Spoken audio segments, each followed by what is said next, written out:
Hi, have you ever experienced brain fog? If you are a woman who is 40 or older, you likely have. It's one of the symptoms of menopause.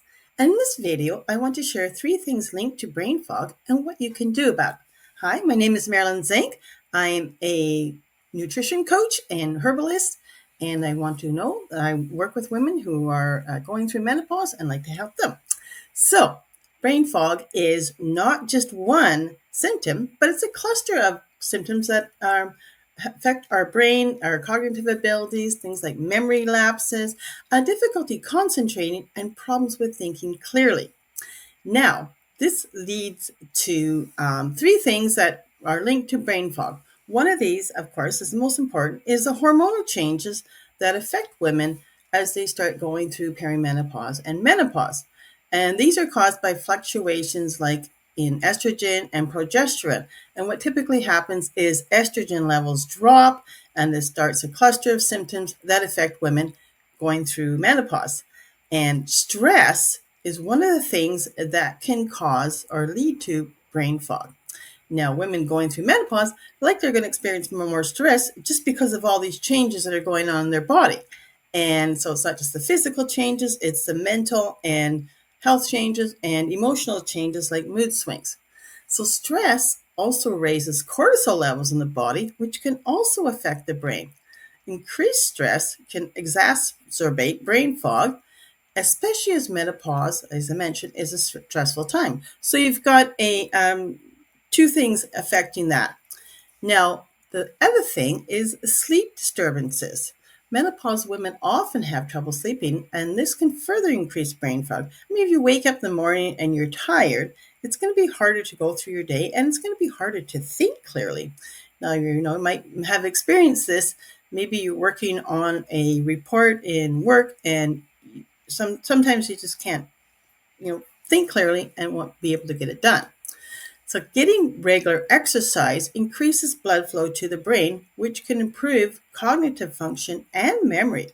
So, that's an important way that we can combat brain fog. Now, another really important way is, of course, healthy diet. A healthy diet, like the Mediterranean diet, can support brain health. The brain requires a lot of fat, and actually, the brain is 60% fat, so it requires a lot of good fats, and specifically omega 3 fatty acids, which are crucial to brain health. Now, what are omega 3 fatty acids? These are the ones that come from fatty fish like salmon, mackerel, herring, and sardines. And they also come from foods like flax seeds, chia seeds, walnuts, and soybeans. Now, it's a little story. I never used to eat walnuts. I kind of find them drying. And so lately, I guess after going through menopause, I started really liking walnuts. And now what I like to do is like put a little handful of walnuts on top of my muesli in the morning with my fruit and a dollop, excuse me, a dollop of soy yogurt. And it's just so good. So now I really love walnuts, and I also seek to include them in other ways in my food. One of the things I like to make is energy balls. And with the energy balls, I'll put things like flaxseed in there and chia seeds and walnuts. So I'm getting like a triple whammy of omega-3 fatty acids. Now, we can include omega-6 fatty acids, and omega-6 fatty acids typically tend to come from animal products or saturated fat. In fact, most of the North American diet is focused on omega-6 fatty acids. So we tend to overdo. We tend to have too much of the omega-6. So we want to shift that more to including more of the omega-3 fatty acids. Does not include, so that will help with your brain health.